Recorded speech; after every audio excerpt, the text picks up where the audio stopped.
It was the summer of 1972 in Springfield, New Jersey. The kind of summer where the air feels too still and the silence too loud. 16-year-old Jeannette DePalma left her home one afternoon, telling her family she'd be visiting a friend. She never came back. Her disappearance wasn't headline news, not at first. In fact, police treated it like a runaway case. But 6 weeks later, a dog wandered into someone's backyard, dragging something strange in its mouth. It was an arm. That's when things got dark, fast.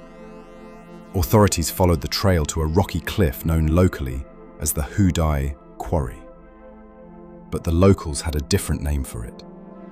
They called it Devil's Teeth. When police arrived, they found Jeannette's body on top of the cliff, laid out in a strange, almost ritualistic pose.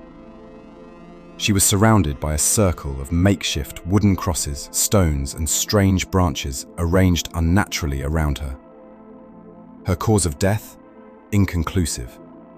No signs of sexual assault, no stab wounds, no bullet holes. It was as if she had simply stopped living. Whispers began spreading through Springfield. People said the area was cursed, that it had been the site of strange rituals, that cults used the woods at night.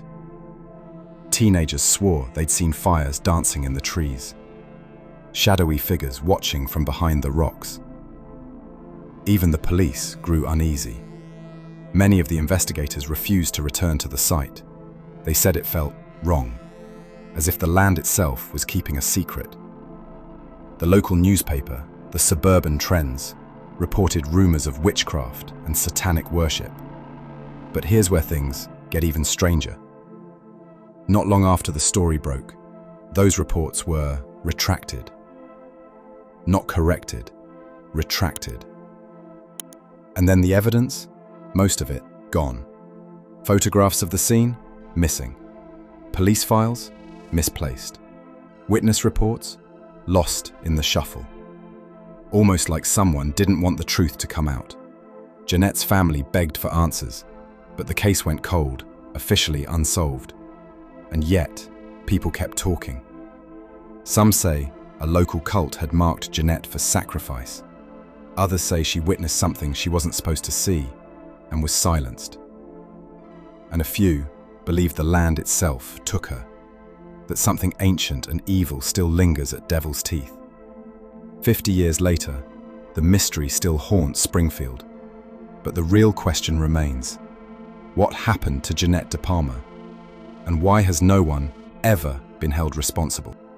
Years passed. The case faded into urban legend, a ghost story parents whispered to their kids, a warning to stay away from Devil's Teeth. But then, something strange happened. In the early 2000s, the story resurfaced. Local magazine, Weird NJ, published a detailed investigation into Jeannette's death. And what they uncovered was disturbing.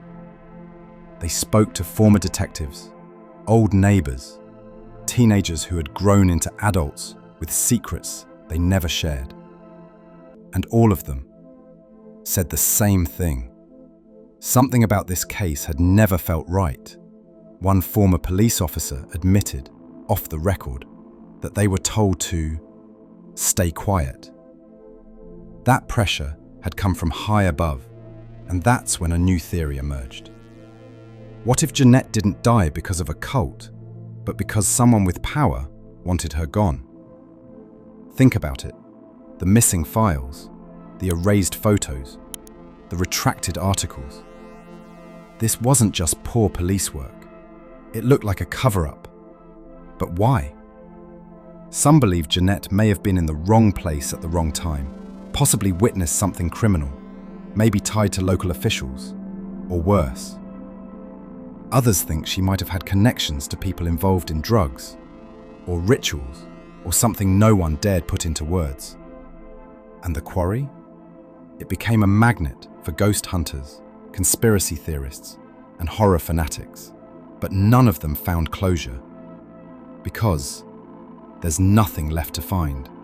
No files, no case, no justice. All that remains is a name, Jeannette DePalma, and a place where the trees still whisper her story, where the wind carries something colder than air, and where every shadow feels like it's watching you back. So if you ever find yourself in Springfield and someone dares you to visit Devil's Teeth, think twice, because some places aren't haunted by ghosts, they're haunted by silence.